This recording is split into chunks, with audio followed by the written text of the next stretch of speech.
Hello, everyone. It's Jolene here from Bookworm Adventure Girl. Welcome back. It is great to have you. As you can see, I have a guest with me, Lindy from Lindy's Magpie Reads. Lindy, would you like to introduce yourself and tell us a little bit about your channel? Uh, my channel is Lindy's Magpie Reads, and I talk about books. It's BookTube, and I Yeah, love to read Canadian books. So this is right up my alley.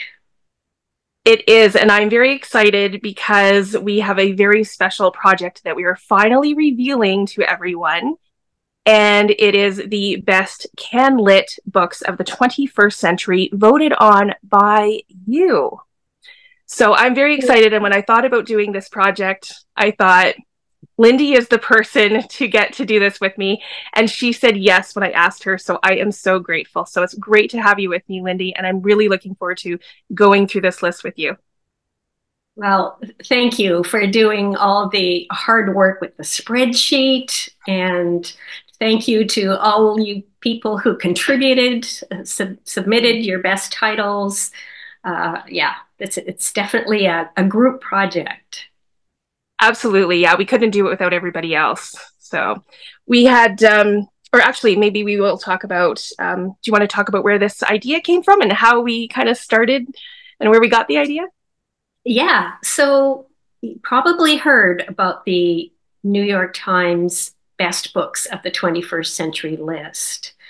Their original list, they asked authors and book critics and that sort of people to contribute their top 10 books of the 21st century.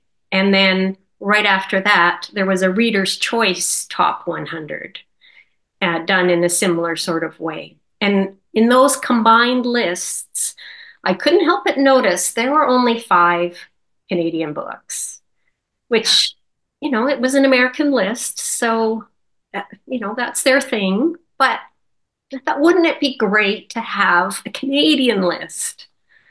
And so that's what we did. Yeah, so exciting. And we reached out to pretty much anyone that we could think of that we knew liked, Canadian literature. So we reached out on BookTube and we had other people do that as well. And I will link their videos below to some booktubers who gave us their top 10. So I will do that.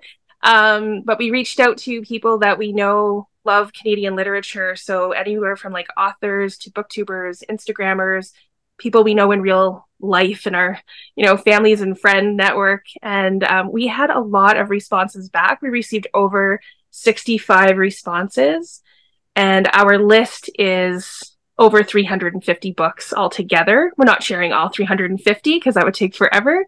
But I was so excited when I saw those come in. Yeah, to see everyone's top 10. So, one of the things that happened is that even though we asked for books that were first published in the 21st century, we did get submissions of favorite Canadian books that were older. And I think we should give some special mention because Handmaid's Tale by Margaret Atwood and Fall on Your Knees by Anne-Marie MacDonald, both of those came up numerous times.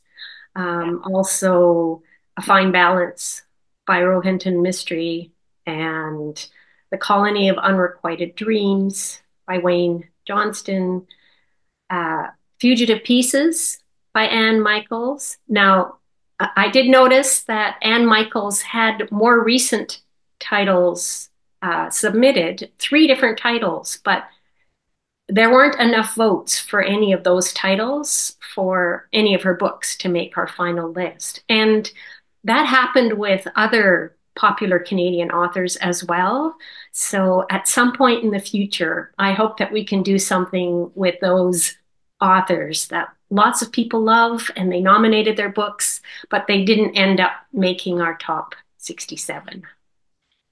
It was sometimes sad to see the authors that didn't make the list, or that didn't have enough votes to make the list, and yet we know they're fantastic authors. So we'll definitely make sure that we give them a shout out in some way at some point. From 352 of our books, 282 of them are fiction. And at 24%, 69 of the books are nonfiction.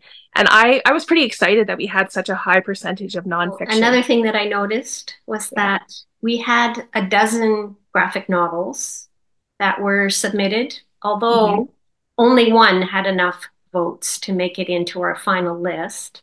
And by the way, in order to make it into our final list, a book had to have 3 votes. And we had to cut it off there because if we counted books that had 2 votes, this would be a very, very long video, a very long list. So 3 votes was our cutoff. We also had a dozen works of poetry submitted, but not one of them made the top list. And we had about 20 short story collections, and not one of those made the top list. So I liked that they were on the list, though. Mm-hmm. I thought it showed a lot of variety. You know, if people saw the whole list, the variety was definitely there, which I really liked. So our stats overall, from the 352 books that were submitted, I have read 99 of them, which is 28%. But wait till you hear this next stat. I read 230 of them, so that's about 65%. And that doesn't surprise me because I do read a lot of books and I read a lot of Canadian books. It doesn't surprise me either, but it definitely was a confirmation to me, or an affirmation maybe, that I picked the right person to do the project with. So I thought that number was phenomenal. It's so good. Out of the 67 books that are on our top CanLit, the 21st century, 60 are fiction and 7 are nonfiction. So 10% of the list is nonfiction. Yeah, exciting. 30 of them are historical fiction. That's 45% of the list is historical fiction. Very popular. Very popular. And speculative fiction. 17 of the books were speculative fiction, which is 25%. That's also pretty popular. Another really exciting thing about this list is that there are so many Indigenous authors included on it. So I counted 14 Indigenous authors with 16 different books. And there are also a lot of Black, Indigenous, people of color. You know, if we expand that category, we're counting 30 now out of 67. And I love seeing that diversity in this list. And another thing, 3 of the books were originally written in French by authors from Quebec and translated to English. We did include a title. If people nominated in French or the English translation, we put those votes together. But we'll get to that a bit later in the list. So out of these 67 books, I have read 63 of them. So there's only 4 that I haven't got to.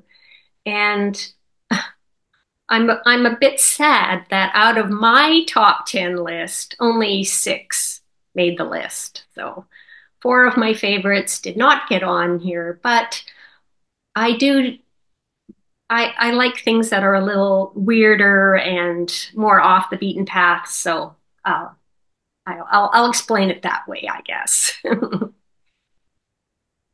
I think 6 out of 10 is still really, really good. Yeah. Do you want to talk about your most anticipated read from the list that you haven't read? Oh, yeah. So out of those 4 that I haven't read yet, the one that I'm most excited about reading is Naomi Klein's Doppelganger. Mm-hmm. Yeah. I'm looking forward to that one too, actually. For myself, out of the 67, I've read 44, which I thought was good until I heard Lindy's numbers. For the submissions, 9 out of 10 of my books actually made the top. I'm a little disappointed in the one that didn't, but it's okay. It was a nonfiction book, and so I would have been surprised actually had it received a lot more. But I can talk about it some other time, so it's all good. And because there's so many that I still haven't read, I mean, technically I want to read all of the books that I haven't read, but I have 3 that I have on my shelf that I'm really looking forward to reading. And that's Do Not Say We Have Nothing by Madeline Teen. Is it Tien? Teen? How do you say her last name? Do you know? Tien, I think. Tien? Okay, Tien. Run Towards the Danger by Sarah Polley. I actually just picked that book up, so I'm looking forward to reading that. And one of the books that really got my attention during this project especially was The Birds Rain Down, and it's by Jocelyn Saucier and translated from the French by Rhonda Mullins. So those 3 are pretty high up on my list. And that's the title that I mentioned, that some people also nominated the French edition of it. Yes. Yes. Okay. Are we ready to share these books? Let's get to it. All right. I'm so excited. We are ready to share the top 67 best Canlit books of the 21st century, voted on by all of you. And at number 67, we have Mercy Among the Children by David Adams Richards, published in 2000. And both Lindy and I think that this is interesting that this even made the list, because it is the last book that we buddy read together, or at least attempted to buddy read it, because I ended up having to not finish the book, but I will go back to it and finish it. So that's 67. Yeah, it's a pretty bleak story set in New Brunswick, in showing a family in extreme poverty. But I ended up loving it. Yeah, yeah, I think it is really good. It's about a man who vows that he is never going to harm another person. And then he makes this vow as a child, and how people react to him throughout his life for being a pacifist. So the next one, I should mention that there's a whole block of books that all got 3 votes. So 18 books. So all of these that are together all got the same number of votes as Mercy Among the Children. And they're pretty much in order by their publication date. There's a little bit of switching around that we've done, but in general, they're by publication date. In case you're wondering how we did this. So next we have The Stone Carvers by Jane Urquhart, and it was published in 2001. And this is a multi-generational story that starts in 19th century Ontario with a German wood carver who moved to Canada and his descendants. And it does have a lot to do with the First World War and the Vimy Ridge Memorial and the carving of that memorial. The Stone Carvers was one of my votes. I absolutely loved that book. And I was at Vimy Ridge when I read the book. So I think that that helped. And it just made that statue come to life for me. So, yeah, it was incredible. It was incredible. At 65 is A Complicated Kindness by Miriam Taves. And this was published in 2004. And I read this a million years ago and remember a little bit about it, but I don't really remember much. You might remember more, Lindy, but...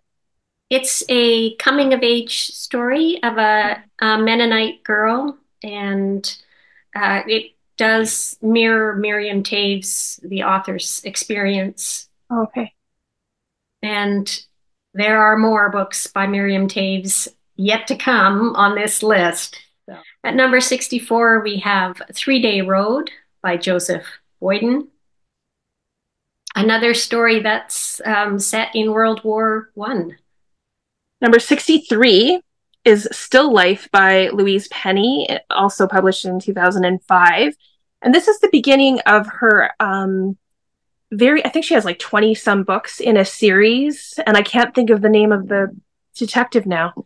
And I've never read one of those books, but I know all about them, so I really need to start this series. Inspector Gamache. That's it. And the village of Three Pines, Quebec. Yes. Next is Lullabies for Little Criminals by Heather O'Neill. This is her debut. There were three other books by Heather O'Neill that were mentioned. This one came out in 2006, and Mhm. it's a girl growing up in Montreal. Uh, Again, the author's own experiences are reflected in this story. At 61, we have The Cellist of Sarajevo by Stephen Galloway from 2008. And I read this as part of a book club at the time that I was kind of running. And I loved this book. The idea of the man who goes out and plays his cello every day during the war, and just the way that that story is written, it's like starkly beautiful, if that makes sense. There is just something so like there's a lot of that's not said in it as well, and that's just as important about what's said. And I've always just had a special place in my heart with this book. Yeah.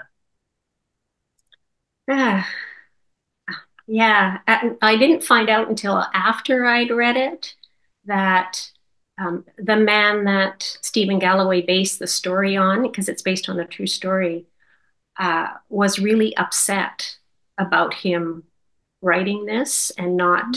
Oh. Uh, I can't remember if it wasn't that he didn't credit him or there was just some controversy about it. So if anybody's interested, you would just need to, do a search online and you could find out more information about that. Yeah, I didn't know that.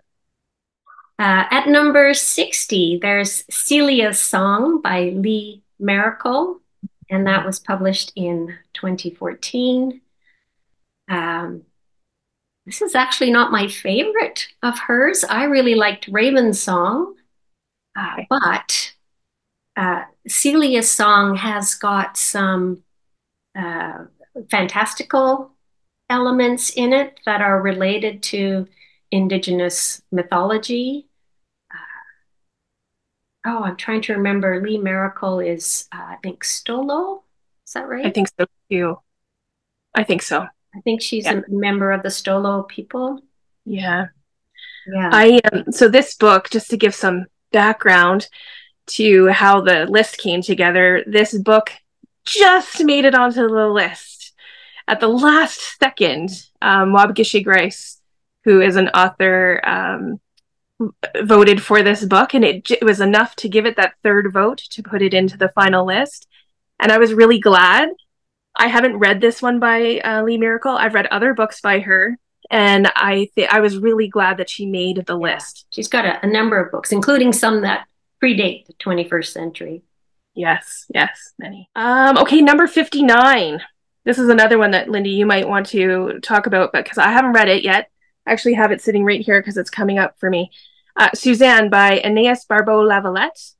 I don't know if that's great. You speak French better than I, so it's translated from the French by Rhonda Mullins. And I know it's based on her grandmother. Like it's fiction. It's a fictionalized version, like fictionalized story, I should say, of her grandmother. And I really need to read it. So I'm going to read it for Women in Translation Month. I think you'll really like it. Yeah. Yeah. Next up at number 58 is Birdie by Tracy Lindbergh. So another Indigenous author. And Birdie uh, also has some fantastical elements in it. Uh, this this the character Birdie is one that when you read her story, she just stays with you. She heads to BC from Edmonton uh, because she's looking for the beachcombers guy. What's his name? Yes. Well, there's a few. There's Jesse. Is it Uh, Jesse? No. No, what's his name? Mellor? it's one of the Yeah. characters from the TV show anyway. Yes. Yeah. which is a very Canadian TV show. Number 57 is also an Indigenous author, Son of a Trickster by Eden Robinson, which was published in 2017. And this book is the beginning of a trilogy about a young man, a teenage boy, I guess. And it kind of follows him, and it brings in the whole idea of trickster and how the trickster is used in Indigenous culture and things like that. And I've only read the first. I've only read Son of a Trickster, but I'm looking forward to reading more on it because I really liked how she brought that idea into the story and how she used the characters. And he's basically, I remember him making pot cookies. This is what I remember. And it's been a while since I read this. Did you remember the river otters, the cannibal river otters? Yeah. Yes, I do now that you said that. Yeah, and how she brings that into it. So, and there's so much humor too. Yes, this whole series, it's got a lot of. I laughed a lot when I was reading it. It is. It definitely really scary parts too.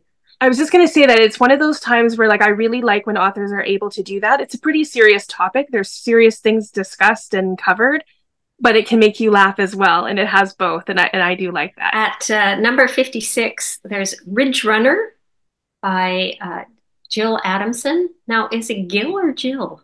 I think it's Jill, but Jill.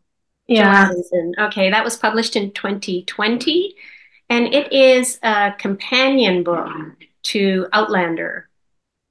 There are some characters that cross over, but Outlander happened earlier.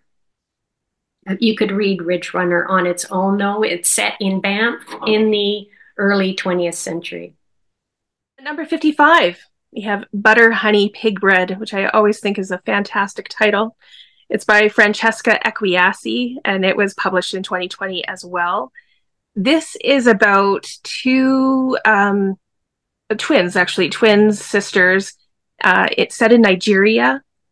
And I'm trying to think, because I know the mother is involved too, and I'm trying to remember the premise of this story where the sisters kind of go their own way, right? They kind of have their own different paths in life, and then they kind of realize that something has happened in the past, and they come to terms with that in their own way as well. So yeah, definitely a family story. One of the sisters is queer. Yes. Yeah. At number 54, it's Sea of Tranquility by Emily St. John Mandel. And I think there were 3 or 4 titles by Emily St. John Mandel. This is one of them. That one came out in 2022. This is a story that has multiple narratives that come together. It's definitely speculative fiction. It's like a puzzle of a book, which is the kind of book that Emily St. John Mandel tends to write. And I just found it so much fun. Yeah, I really, really enjoyed it.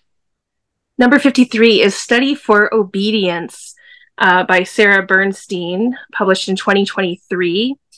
And this book, I think this is one of those books that you either really, really like it or you really, really don't.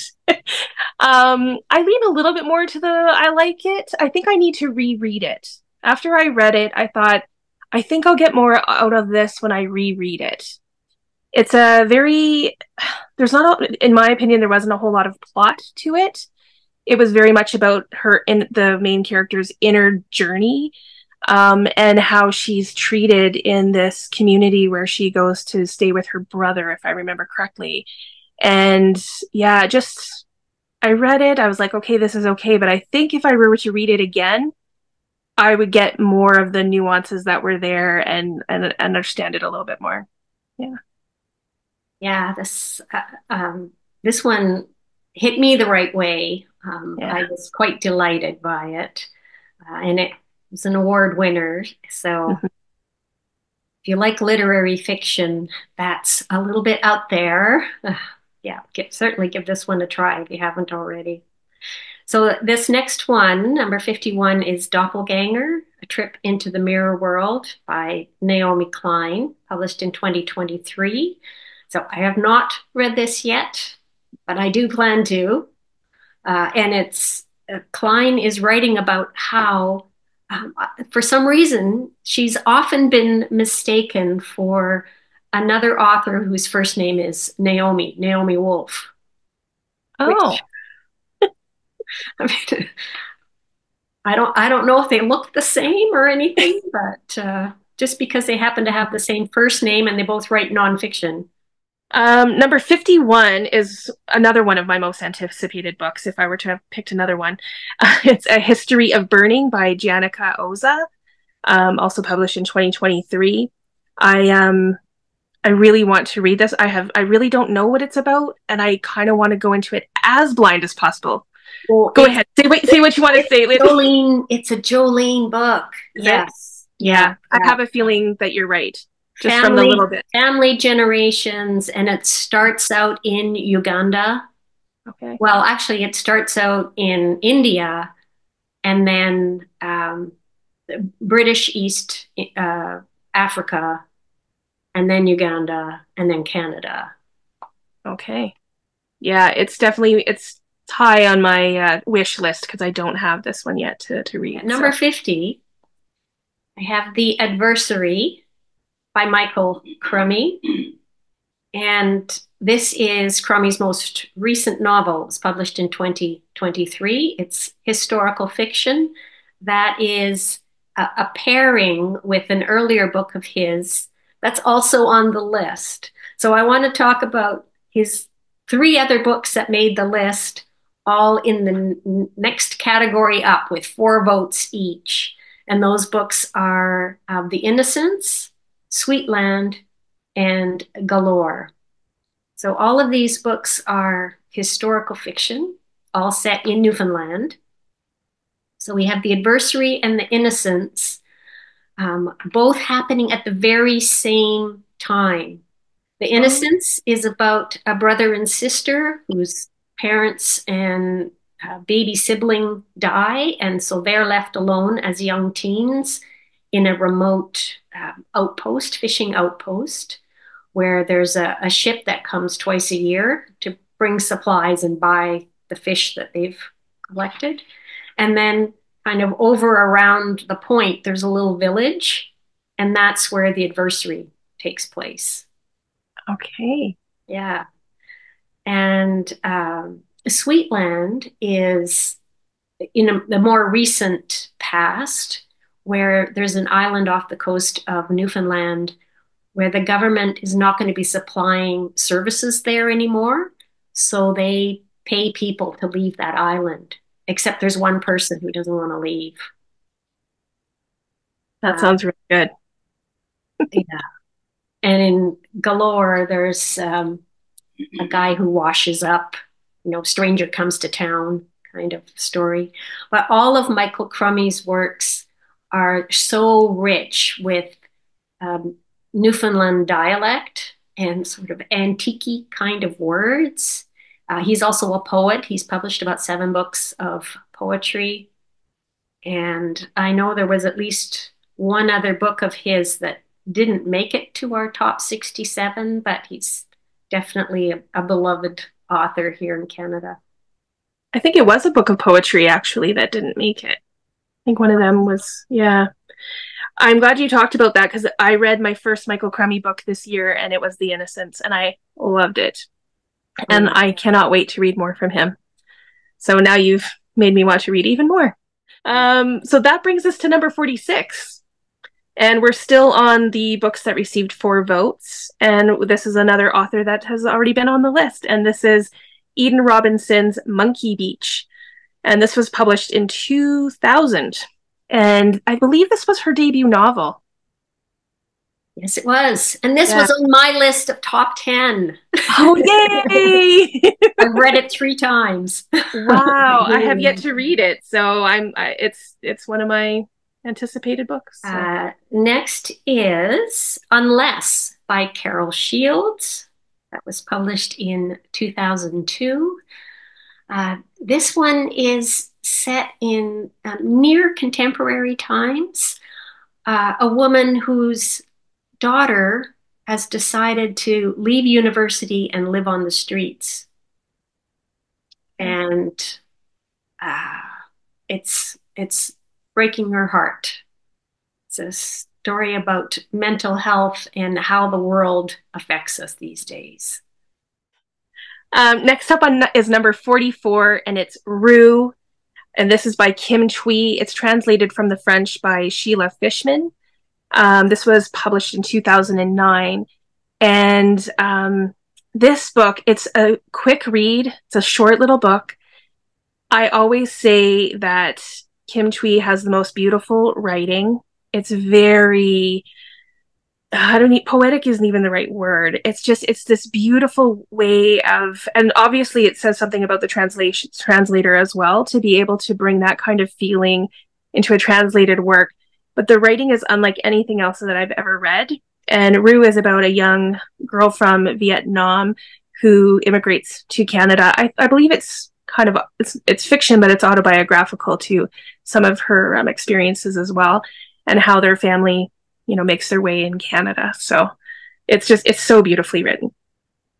Yeah, she is one of my must-read authors. Yeah, I've read everything that she's published. I just love her style. Next, there's A Tale for the Time Being by Ruth Ozeki, and that was published in 2013.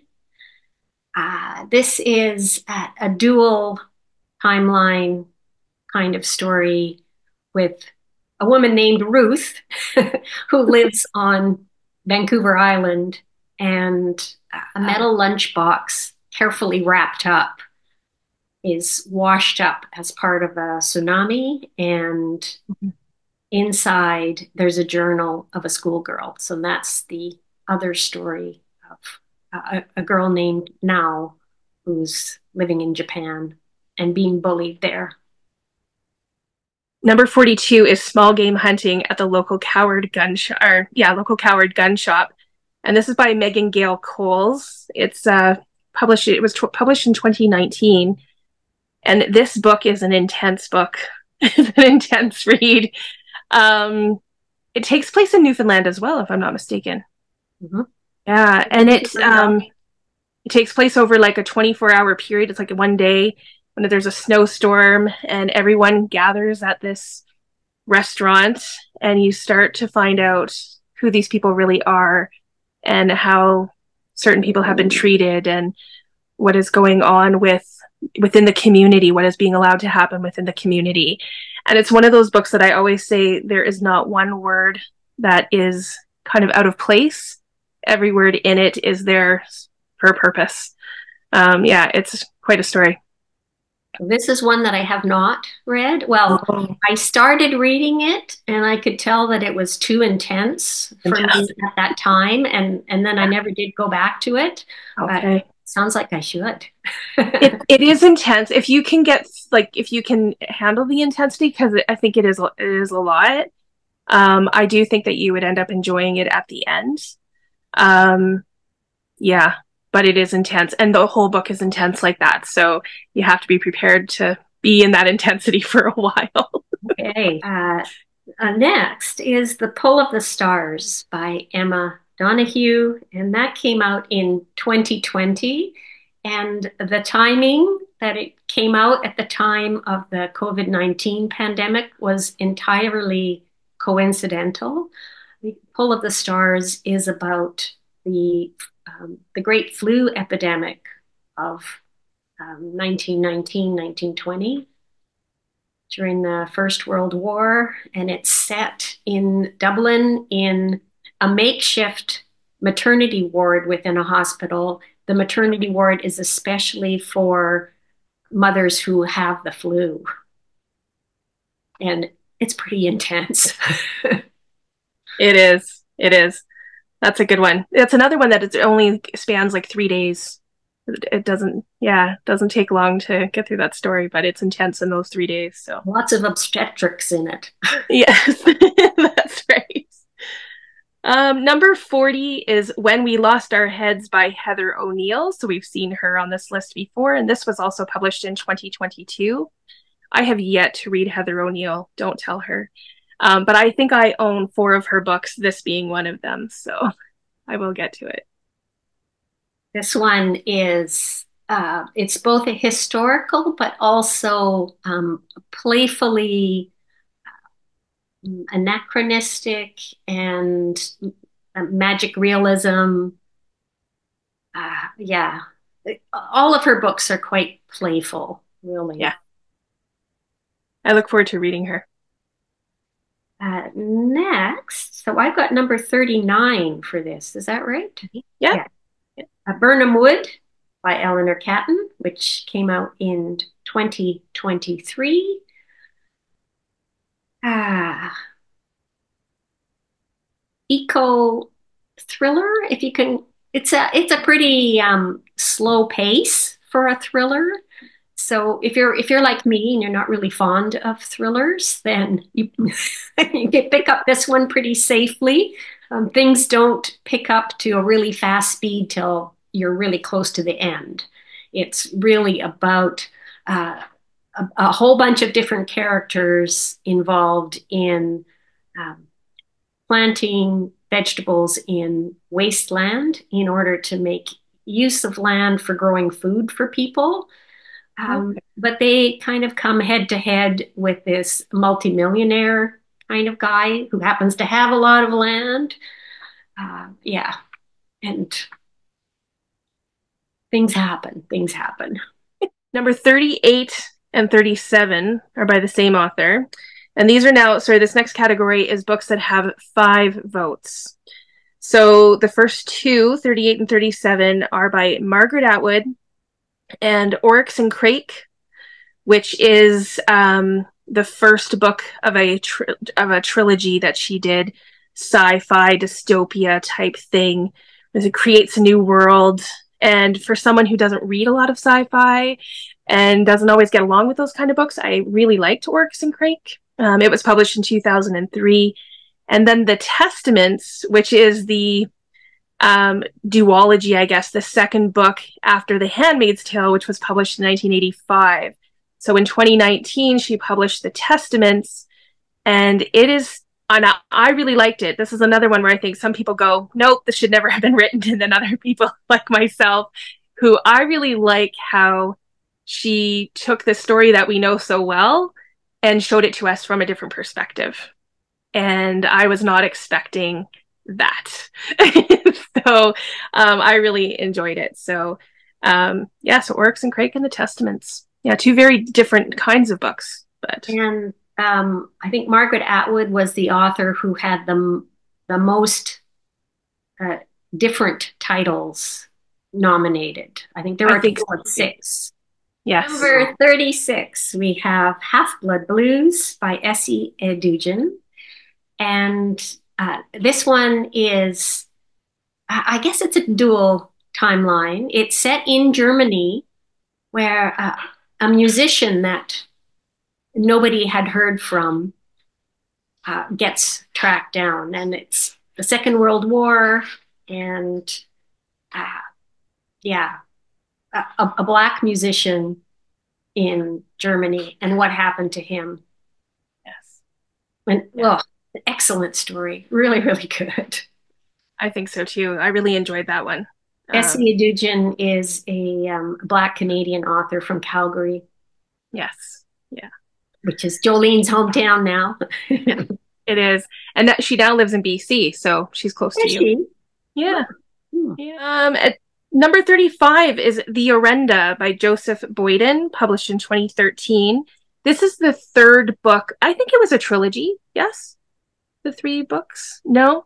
I'm making that up in my head. It goes all the way back to early contact between the French missionaries and the people of the Wendat, and yeah, so it's 17th century Canada.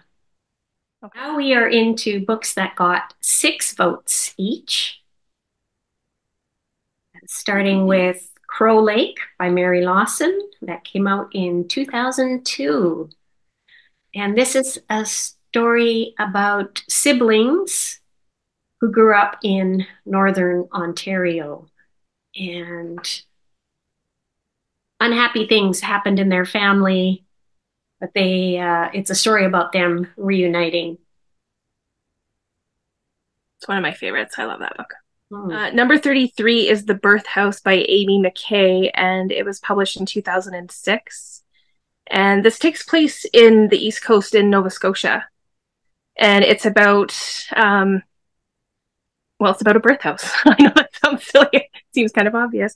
But yeah, the main character um, finds, it's kind of like a found family as well. The main character finds interesting people and finds her way to this birth house. And I Had a copy on my shelf for so many think years. you would like And it. when I packed up my books and got rid of a bunch of them, I thought I'm never going to read this, and so I got rid of that one. Okay. Okay. So yeah. Okay. So the birth house is the main character is a young girl, and she finds her way into this birth house, and she kind of befriends the midwife, and she learns about midwifery and what's going on kind of behind the scenes and in the, with these unwed mothers who are either in hiding or whatever the case might be. Yeah, it's an interesting story. I remember some very vivid scenes from it, and I think you would really like it, I Lindy. know that I really love this next one. Okay, good, because I haven't read it, this one. At number 32, The Sisters Brothers by Patrick DeWitt. It came out in 2011. It is dark and it is funny. So, yeah, black humor for sure. I love dark humor, and I just picked this up because we had read a different book by him, and I enjoyed it. So I thought, I'll try this one out. So I'm glad to hear you liked it. Number 31 is 15 Dogs by Andre Alexis, published in 2015. And this is a very, it's kind of like a mythological, philosophical book. And the dogs, like real dogs, are the main characters, and they talk about good and evil. It's really a book about good and evil. I'll say that. Very philosophical. Yeah. Very philosophical. I can see it not being a book for everyone, but I think if you're able to kind of just enjoy it for what it is, it's a good book. Yeah. So this next one, which is number 30, is Johnny Appleseed by Joshua Whitehead. It came out in 2018. Joshua Whitehead is Oji Cree from Manitoba. And in Johnny Appleseed, we have a young Indigenous man who is making his way by what's the politically correct way to say selling sex? Yeah, there is a word. Sex worker. Sex worker, yeah. Yeah. In order to make enough money to get home to his reserve for something that's happening there. Yeah. And he's such a great character. Yeah, Johnny Appleseed is a wonderful character. Yeah, you can't help but feel for him. Number 29 is a nonfiction, and it's A Mind Spread Out on the Ground. It's by Alicia Elliott, published in 2019. And this is a collection of essays, autobiographical, about kind of snippets of Alicia Elliott's life, and it has themes of mental health and Indigenous communities, intergenerational trauma, and yes, and social justice. And it's just when I first read this book, I knew that she was an author to watch. So I will pick up anything that she writes. Next is another Anishinaabe author, Leanne Bedasamose Simpson, and her book Nopaming. comes in at number 28. This was one that was on my list. Yay! I read it twice. I'll definitely be reading it again. Absolutely adore this book, uh, which it's really hard to say what it's about. Maybe a woman who's frozen in a lake. Yeah. There are uh, archetypal characters from Anishinaabe mythology that are also uh, real people going about in the urban center of Toronto. And it's exhilarating. It's just amazing, amazing, amazing. It is. And it's kind of, this is poetry in a way because of the way the book is structured. Like it's not written like a novel, if you know what I'm saying. It I, has a little, yeah, I had never thought of it as yeah, poetry. yeah, yeah. I read it as poetry when I read it, and I think that's why I loved it so much. It's Yeah. definitely a non-standard type of Mhm. prose. Yes, Yeah. yes, that's the way of putting it. Next up, did you vote for this as well, Lindy? Yeah. Number 27 is Fane by Anne Marie MacDonald, published in 2022. This is such a good book. It's an epic story, really, and it's about a young person who is growing up on. Is it between Scotland and England? Mhm. Yes. The estate is like on the border of Scotland and England, which is significant to the story. And um, we learn about this young girl who is being educated and she's smart. And yet there's something that she can't quite figure out. You know, she's living with her father. They seem to have a really good relationship. He's told her what has happened to her mother um, and to her brother, and she just kind of feels like something's not quite right, and she kind of rebels a little bit when the father brings in a tutor. And it's just following her story and finding out, you know, as she learns about who she is. And it's so, I loved how this was written. I love so much about this book, and I know you did too. So I should really let you talk about it. Well, this really dense, rich, sort of Victorian style is not usually my thing, but I was entirely wrapped up in it. And it was my top book of 2022. I Yeah. could see that the setting was incredible. Like there was just so much about it that was so good. So I can see why you would choose it. Next, we are into the books that had 7 votes each, starting with at number 26, The Blind Assassin by Margaret Atwood. It came out in the year 2000. It did win the Booker Prize. Oh, number 25 is And the Birds Rain Down by Jocelyn Saucier, translated from the French by Rhonda Mullins, published in 2011. So this is one of the books that I really want to read. This is my most anticipated. Again, I don't know a whole lot about this because I kind of want to go into it blind, but I believe, and Lindy, you can correct me if I'm wrong, I believe it's about these two 80-year-olds, is that who like go and want to live, I don't know if they want to live off the land, but they want to live kind of like a hermit in the middle of nowhere and just live life their way. And then somebody or a couple of people arrive and kind of change their change their plans. They ruin those plans. So I don't know if I'm doing justice to what it's about because I haven't read it, but I really want to read it. It sounds really good. Yeah, it is a book about really old protagonists in Yeah. it. Yeah. There's a major forest fire that's in it too. This is one that I read in French, Oh, and uh, yeah, I don't read very many books in French language. Yeah. I remember really loving this one. Yeah, it's been getting a lot of love. So 7 votes. I thought I better read this. So, At number 24, we've got Scarborough by Catherine Hernandez that came out in 2017. And it is set in Scarborough, kind of a suburb of Toronto. yeah. And we get to know a lot of different people who live there and how they interact with each other. Very a very diverse group of people. Hmm.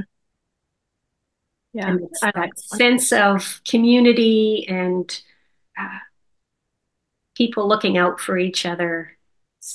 It's really strong in this. Yeah, I like the diversity in it. Number 23 is Run Towards the Danger by Sarah Polley, published in 2022.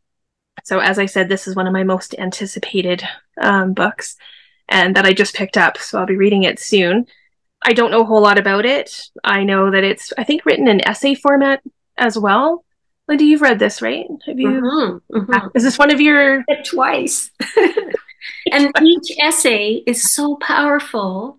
Okay. I had to take a break from it after each essay. Wow. Oh, yeah. Okay. That says something.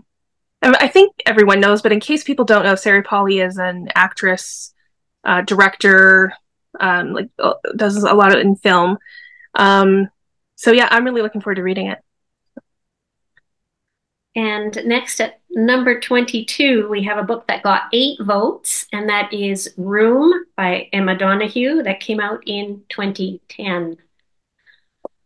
Emma Donoghue does tend to get her inspiration from news stories, and Room was inspired, I think, by several of these terrible things that have happened where men have captured young women and kept them um, uh, chained up or enclosed for a long period of time. And that's the story in Room.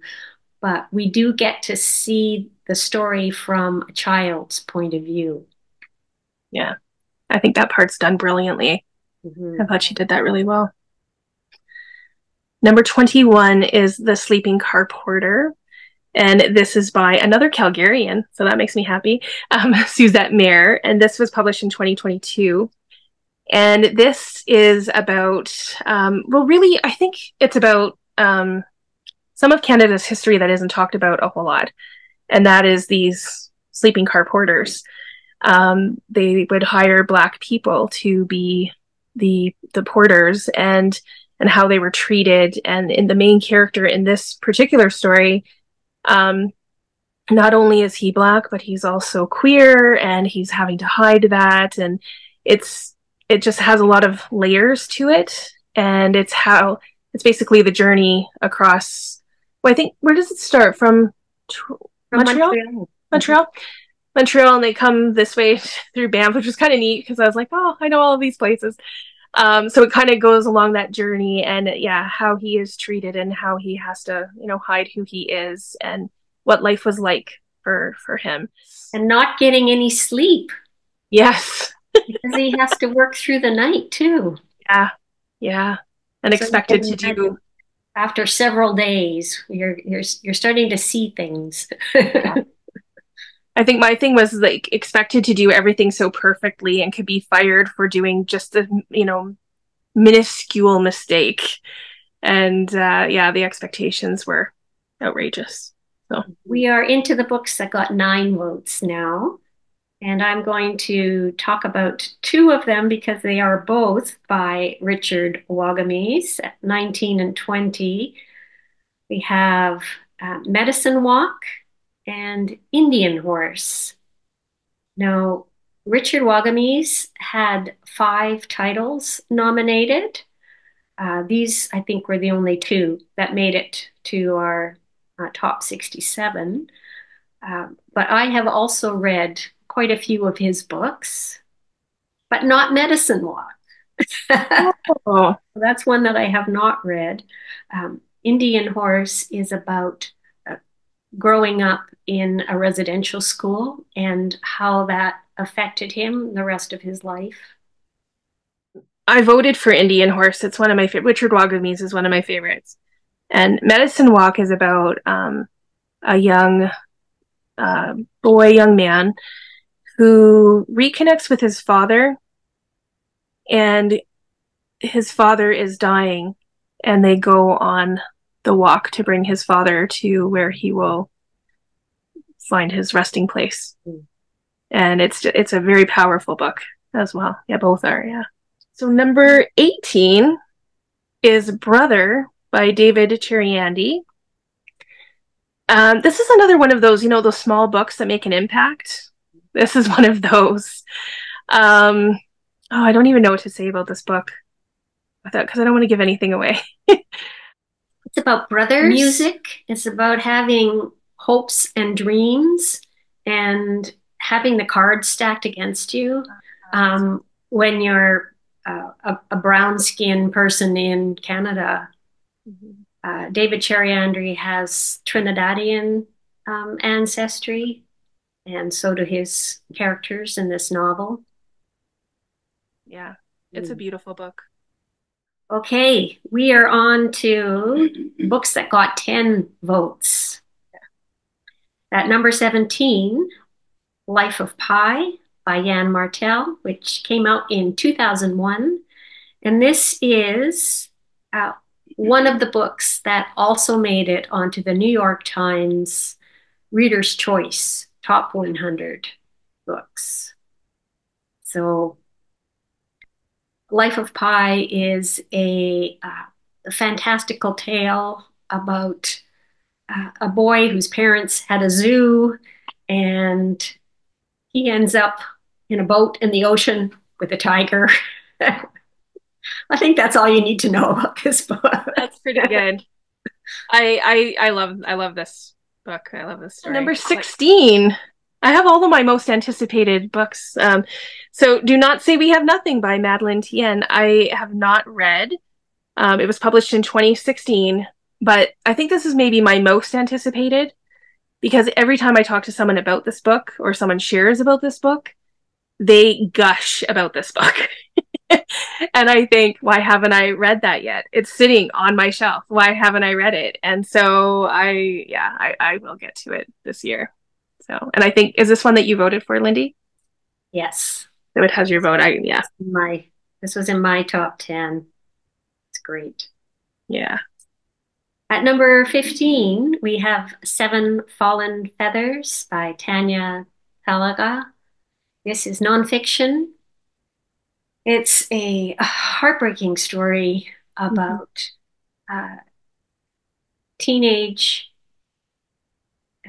Indigenous youth who travel from their home reserves in Northern Ontario to Thunder Bay so that they can attend high school.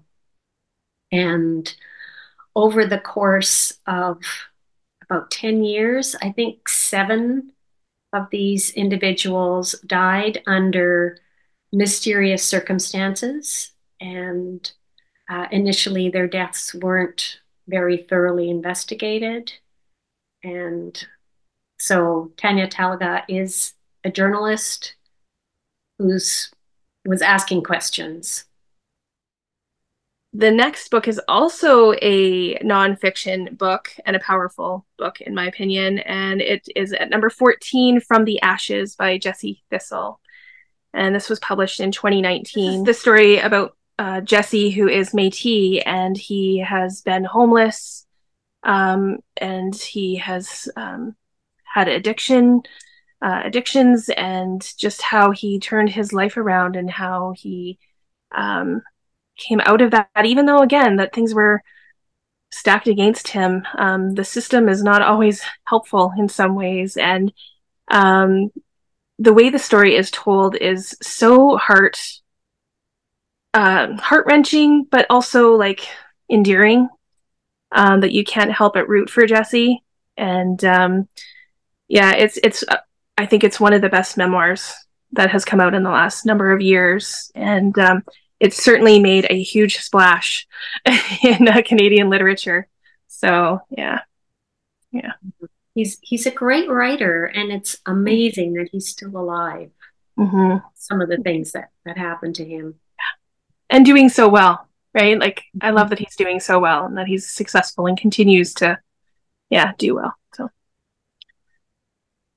And there's one more book that got 10 votes at number 13. It is Ducks, 2 Years in the Oil Sands by Kate Beaton.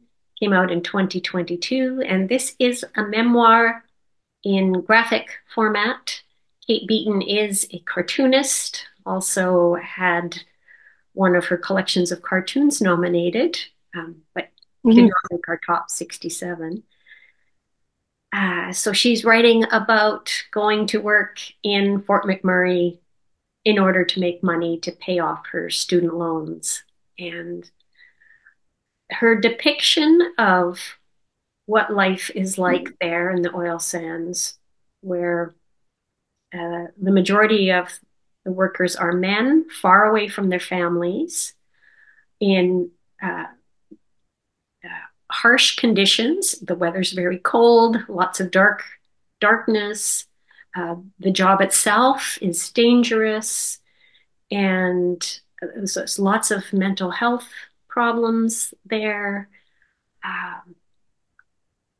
Yeah, just the way she depicts the working conditions and what her colleagues were like, and how tenderly she talks about them, even those that didn't always treat her so well. yeah. Yeah, I just thought it was amazing. It's one of those stories that's not really told a whole lot. Like, I think it opened up the eyes of a lot of people who, don't really know about that life. So we're in our top 12. And these next books all had 11 votes. First is The Inconvenient Indian at number 12. This is by Thomas King, published in 2012. And Thomas King is one of those writers who can take serious topics, which he does in this book, talking about Indigenous life and how Indigenous life is depicted, in movies, and how there's just kind of this way that we, have been taught to think because of the way people have been portrayed. And yet he does it in a way that is humorous and kind of pokes fun, in a good way. But this is a powerful book. He does it in such a way that you realize how silly some of this is. And yeah, The Inconvenient Indian is a really, really, I think it's one of those books that all Canadians should read, actually.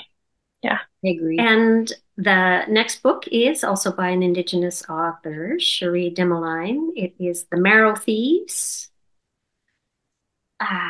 So this is science fiction set in the near future. And in this time, most people can't dream anymore. And Indigenous people can still dream. And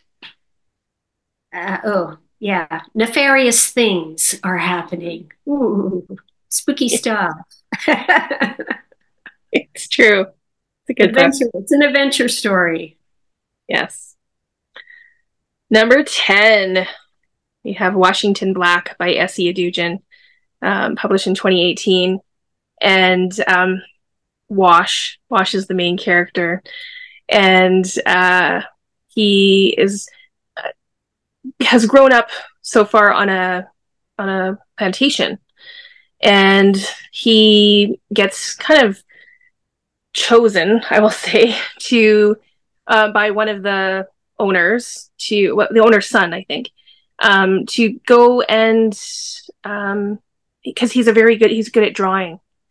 And so the owner's son thinks he can help him with the different kind of scientific experiments that he's doing.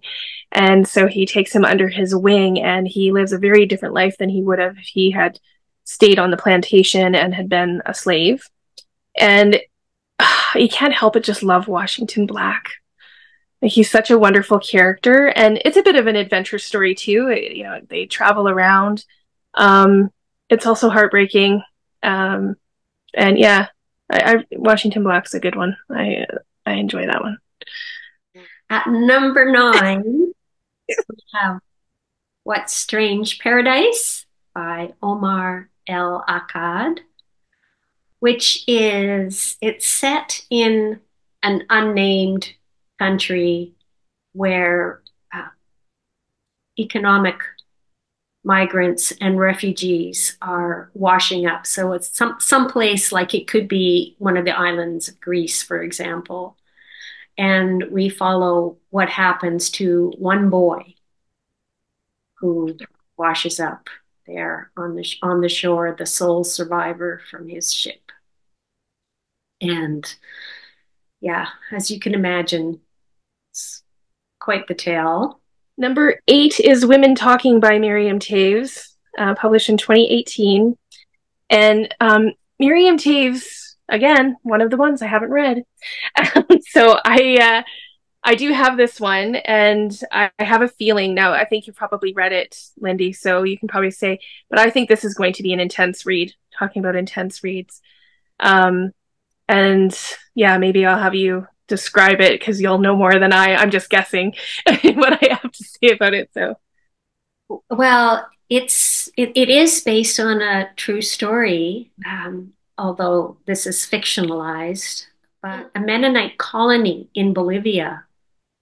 What has happened is a whole bunch of the women have been drugged at night and raped, and with from children all the way into women of all ages.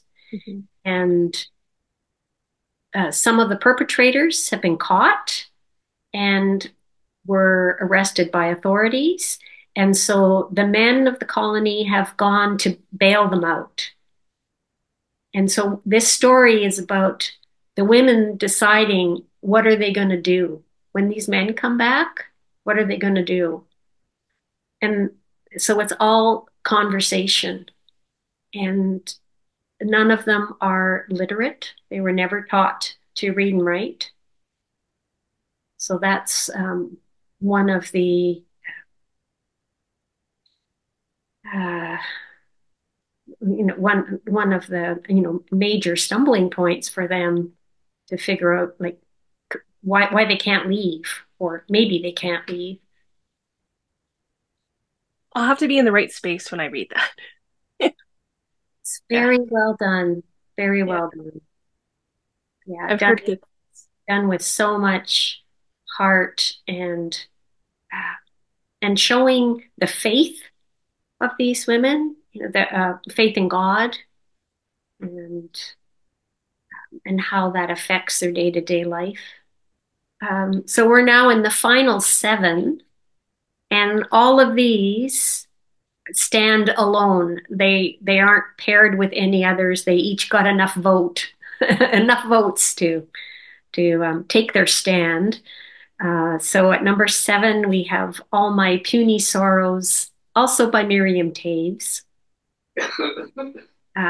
5 of her books were nominated, in this project.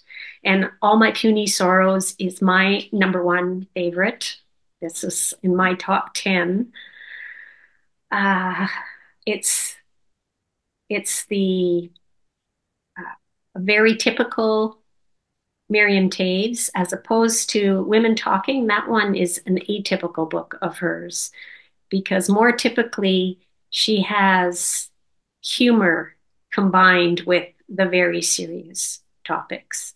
And in this one, in the same sentence, you could laugh and cry. It is about sisters, 2 sisters, and one of them is suicidal, Mm. and she's in hospital. And uh, so her younger sister is trying to convince her life is we want you to stay.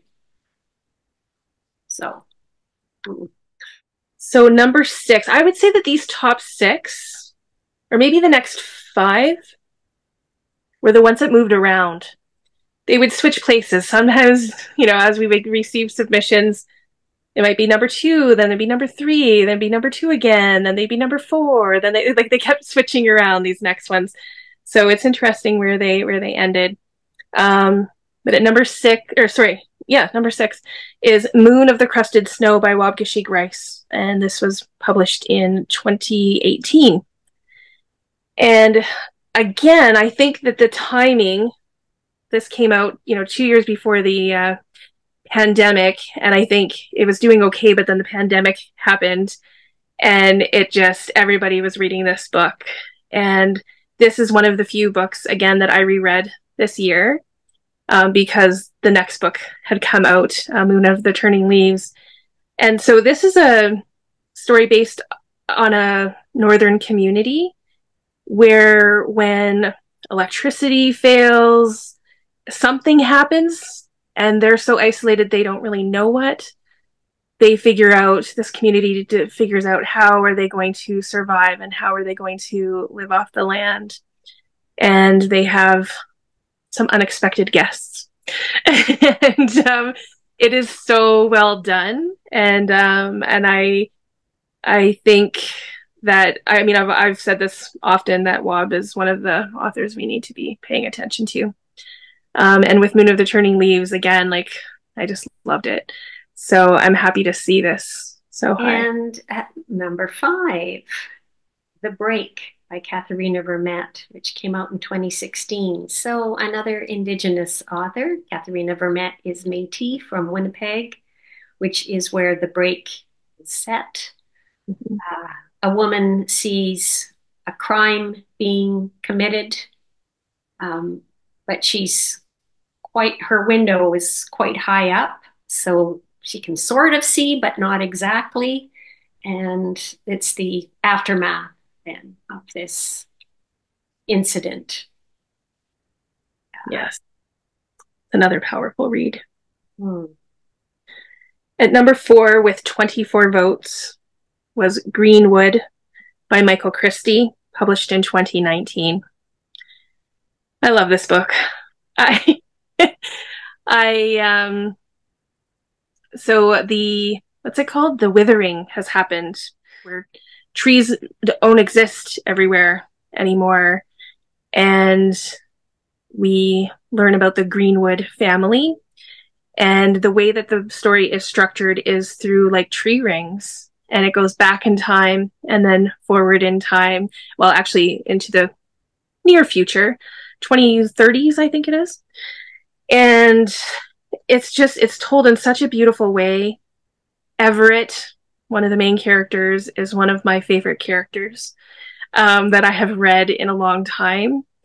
And yeah, it talks about, it's the whole idea of the family tree, but it's also about the way that we treat nature and how we treat one another. And I just think it's beautifully done. Yeah. Number 3, with 26 votes, we have The Book of Negroes by Lawrence Hill, published in 2007. And in the US, this was called Someone Knows My Name. Historical fiction that starts out in a village in Africa. We follow a child named Aminata, who is abducted, sold into slavery, and eventually gets her freedom. But yeah, it's her life from a small child all the way into old age. It's so well done. So well done. And Lawrence Hill is one of 3, in my opinion, 3 male authors who really writes female characters well. Where I'm like, wow, you captured that, So, and I think he did that very well here in this book. Yeah. Number 2, we're getting down to the number 2 with 28 votes. It's 5 Little Indians by Michelle Good. And this was published in 2020. And this book follows 5 young people And after they leave a residential school, they and they're either forced out because of their age or they escape. And it's how they survive and what happens to them. And I think it's one of the best books that I've read about um, the trauma of that and how it affects people without it telling you that that's what it's about, if that makes sense. And it's just done in a beautiful way. The five characters, they like remain in my heart, and I have a special place for all of them. Um, and it's, you know, some of them, and they kind of help each other as well. So it's about like the community that they build around each other to support one another. Um, and yeah, it's just a beautifully written book. Okay, we're up to All number right, Lindy. one. Yeah. 3 votes. It's Station 11 by Emily St. John Mandel, just first published in 2014. And this book was also on both New York Times top 100 lists. So Yes. it doesn't surprise me that we've got it here on our list as well. Uh, And it uh, remained at the top. Yeah. You know, as submissions would come in, sometimes I'd be like, oh, maybe the other one's going to take it. No, and they go up again. So it was interesting to watch that happen too. Um, it's my favorite Emily St. John Mandel book. yeah, mine too. Yeah. And I didn't read it in 2014. I read it in February of 2020. Mm. So we had just read it and we were talking because things were starting to come on the news about COVID. Things were happening in China. At book club, we were talking about someone we knew who her husband was in China at the time. So it was starting to hit close to home. And then within a matter of weeks, the book just, it was like it came to life in some ways. And um, I love the ending, I'll say. Like, I love how she brought that all together and showed it's hopeful, you know, and I liked that. Yeah. I think she does a good job with endings and bringing kaleidoscopic kind of multiple threads together in her books in general. Yeah. So, Lindy, that's the 67 books. So many good books. Were there any, now that at the end of the project, any surprises, any thoughts, any impressions that you had? Ah, well, I loved seeing the titles as they were coming in, and sometimes I was surprised by books that I had totally forgotten about, like Keturah and Lord Death Oh, by yeah. Martine Levitt. I thought, oh yeah, that's a great book. And Jessica Grant's book, Come Thou Tortoise. Mm-hmm. I love that book, but I had totally forgotten about it. And then there were some that I had, you know, it never crossed my path before, right? And one of those was Phantom Pains by Mm. Therese Estacion. And right after that, I saw the CBC 30 authors to watch out for, Canadian authors to watch out for. And she was on that list. So I went and got her book at the library and I've read it and it is great. Yeah, Excellent. amazing. That's one's on my radar because of it too. I thought, how did I miss this? So so yeah, that's what I want to read. Yeah, I was